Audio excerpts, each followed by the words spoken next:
Vous écoutez La Voix de l'Espérance, une émission qui vous apporte paix, joie, confiance et espérance.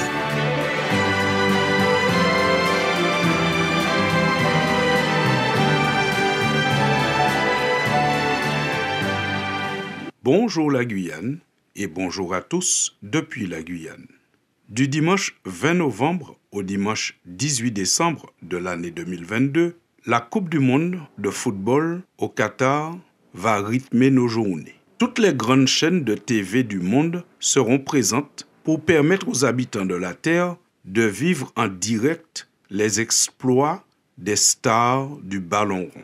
Mais saviez-vous que cette semaine dans laquelle nous sommes, c'est-à-dire du 30 septembre au 9 octobre 2022, s'est déroulée une autre Coupe du monde de foot dont la presse ne fait presque pas mention. Il s'agit de la Coupe du monde de football des amputés.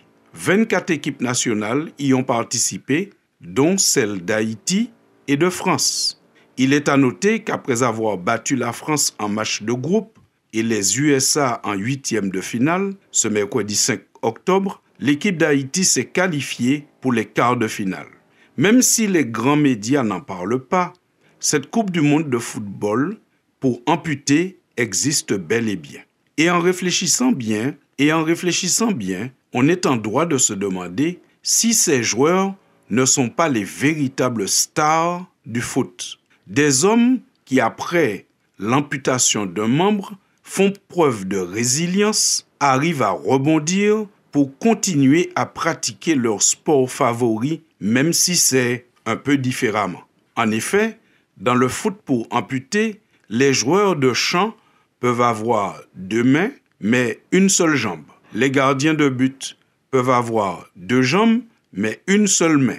Le jeu se joue avec des cannes anglaises en métal ou en carbone sans prothèse. En compétition internationale, une équipe est composée de 7 joueurs. 6 joueurs de champ et un gardien, plus des remplaçants. Le jeu se pratique sur des terrains de 60 par 40 mètres maximum, ce qui représente à peu près la moitié d'un terrain traditionnel.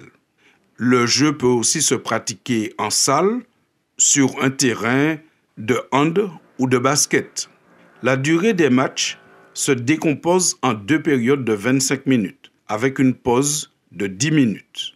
Ces joueurs de foot sont des exemples en matière de courage et de résilience. Certains d'entre eux sont d'anciens professionnels du football classique. Mais après un accident, ils ont été amputés d'un membre. Ils ne se sont pas laissés abattre. Ils se sont relevés. Ils ont eu ce courage, cette force, cette résilience et ils ont continué à se développer malgré cette amputation. La résilience, c'est l'aptitude d'un corps à résister aux pressions et à reprendre sa structure initiale. En psychologie, la résilience est la capacité à vivre, à réussir, à se développer en dépit de l'adversité. Ce concept a été évoqué dans les années 1940 par des psychologues américains, puis a été popularisé par d'autres psychologues, dont certainement le plus connu est Boris Cyrulnik. Il disait, ce neuropsychiatre et psychanalyste français, que la résilience devait être vue comme étant la capacité à se développer, quand même dans des environnements qui auraient dû être délabrants. Ceux qui peuvent compter sur l'affection de leurs proches ont en eux la capacité de surmonter un traumatisme. Le cheminement de résilience se fait en outre rarement seul. Il est souvent rendu opérant par l'intervention d'une autre personne qu'on appelle généralement un tuteur de résilience. Alors, ce tuteur de résilience peut être, pour les enfants ou les jeunes, un enseignant, un soignant ou un parent. Nous comprenons donc que la vie dans laquelle nous sommes réserve bien des surprises et parfois désagréables. Mais malgré ces mauvaises conditions qui nous environnent parfois dans notre vie, Dieu voudrait que nous puissions continuer à nous développer et à vivre, non pas seulement à survivre. C'est pour cela que la Bible nous montre que Dieu est un tuteur de résilience. En Jésus-Christ, l'homme blessé, amputé, peut retrouver la force, le courage, la détermination pour poursuivre son chemin malgré les aléas de la vie. Prenons l'exemple des premiers apôtres. Lorsque Jésus est monté au ciel et qu'ils ont commencé à prêcher la bonne nouvelle de l'Évangile, ce ne fut pas facile pour eux.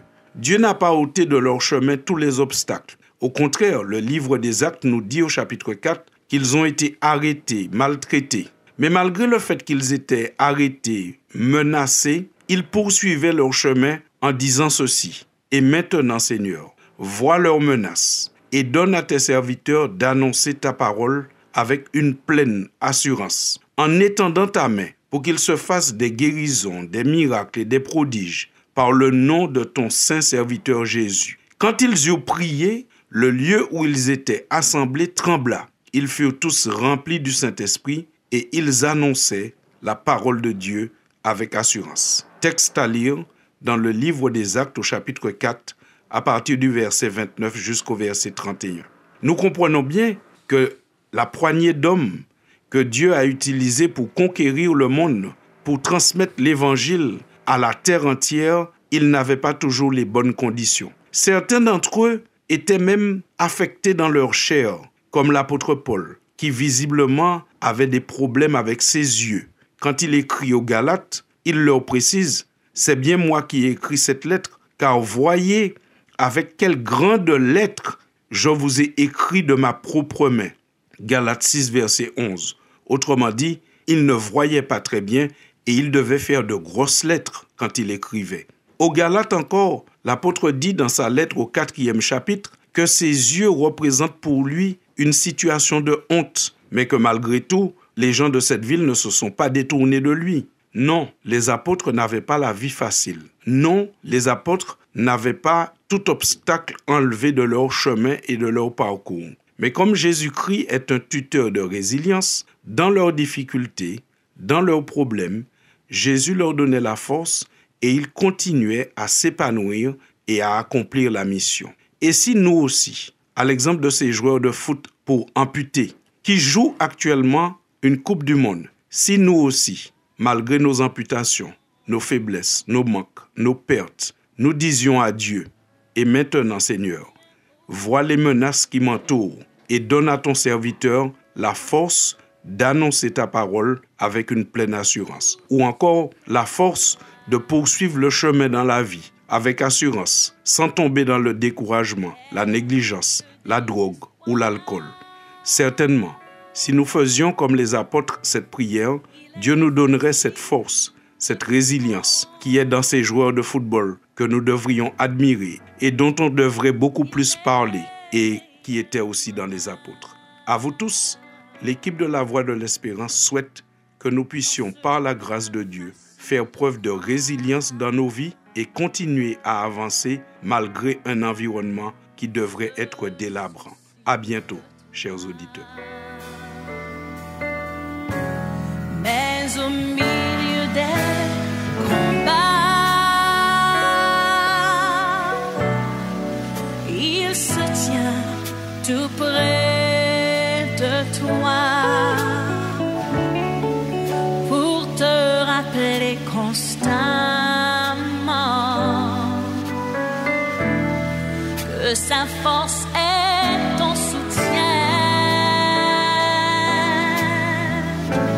Et quand les jours s'assombrissent,